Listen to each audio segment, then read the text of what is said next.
Hello there and welcome to AC Non-X Racing, I think. No, my channel is called Jerry. But it doesn't matter. Welcome to my first race in the BMW LMDH Car, or GTP, whatever you want to call it. And we already get away.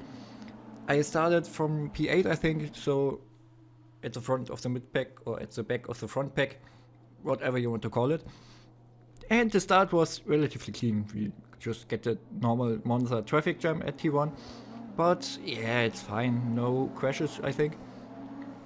And clean start. I think we already made one position from this guy. He tries to go around the outside of me, but I'm just moving to the side where he is. So he needs to switch to the inside and then what is the outside for the chicane. So I can easily hold my position. And I've got to say, this car is fucking brilliant. I really love this car. Maybe because I loved the LMP2 already, and this is just a faster version. Basically, it's an LMP2 on steroids. So, yeah, it's really fun to drive.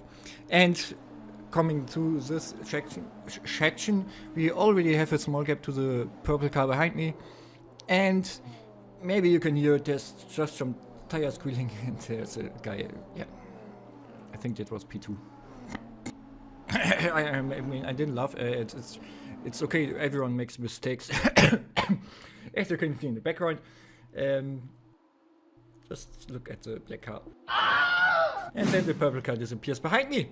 I thought this is iRacing, not some kind of Portal version. Hello there. And now he is back. I don't know what I'm playing here. And just like that, we finished one lap. And the purple guy is still behind me, and I think I gained one position. But now I'm starting to realize that my setup is really slow on the straight. Okay, one guy making an escape, another guy going to the runoff, two guys touching in front of me, and they are both just fast enough to keep in front of me. But the right guy who cut across is probably having a slowdown, and so I'm gonna channel my inner Danny Rick, and sometimes you just gotta lick the stamp and send it. And just like that we make another position, because on the outside in this tight turn with this car it's impossible to hold it. As I can confirm, because one lap later he dives up my inside. I was in the middle of the track, he goes even tighter, and I try to hold it around the outside, but yeah, it just doesn't work. And now the purple portal machine smells blood in the water and tries to drive up my inside. I kinda leave him room, because otherwise he probably would have touched, but he was nowhere near alongside me at any point. But better safe than sorry. It stayed like that for 1 or 2 laps, but then I caught this BMW in the possibly worst place on the track. And I lose the slipstream of the cars in front.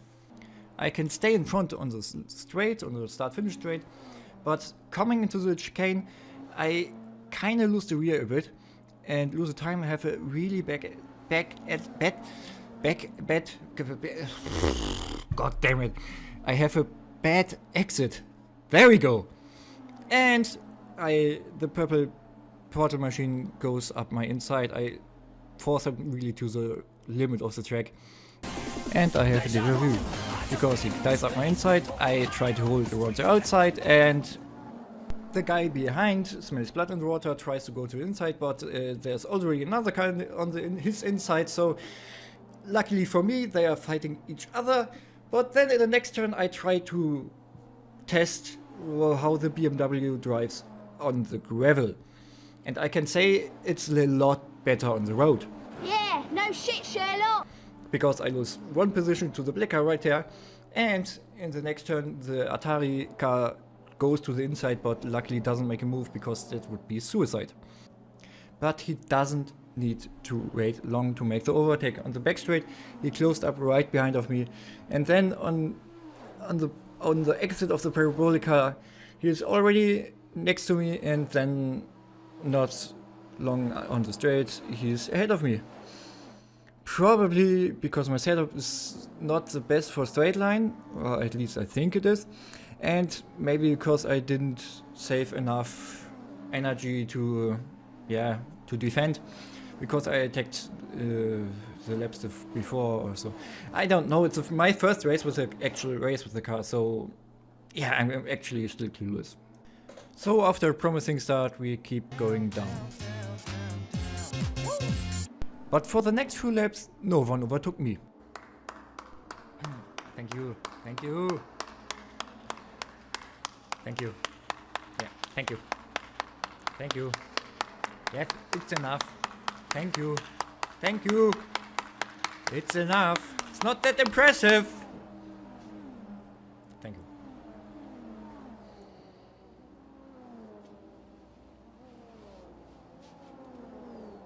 For the next few laps, I could actually build a gap to the guys behind and catch the guy in front. But then this clusterfuck happened. Basically the whole GTE field, the whole LMDH or GTP, whatever you want to call it. And then, because that wasn't enough, some LMP2s mixed in on the same fucking straight. But okay, let's calm down. That's where the experience of the last 2 years or more can help me. So, I'm not gonna instantly dive up the inside of this nicely colorful Porsche. I'm gonna wait and now gonna go to the inside and he fucking hits me. I'm already next to him and he just goes over. But at least if it's the only thing that happens, it... Oh, fuck him. So that wasn't the only incident that happened, and yeah, this is a fucking big crash. As you can see, the car tumbling around. This is probably the biggest crash I've ever been a part of, but let's take a look at what actually happened, what caused the crash. First, you can see the cars battling around in front, and then the LMP2 moving to the side, spooking the Porsche, probably moving to the side, doesn't realize I'm there. Can happen. Luckily, nothing happened. But I lose enough speed that the 25 goes around the outside and thinks he has enough room, comes back to the right, and clips me at the brake, which is enough to spin me into the Corvette and starting this massive chain reaction. Here is another POV or follow cam, whatever.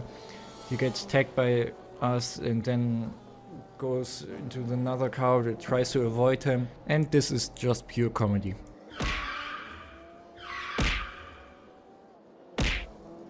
So let's get on the Porsche POV and see how many cars were actually involved. In front you can see the start of the crash, and just let's stop it here and count.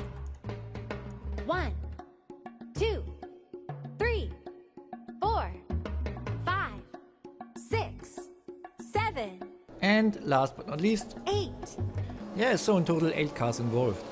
And that was pretty much race over. I repaired the car, I think in 40 minutes or so.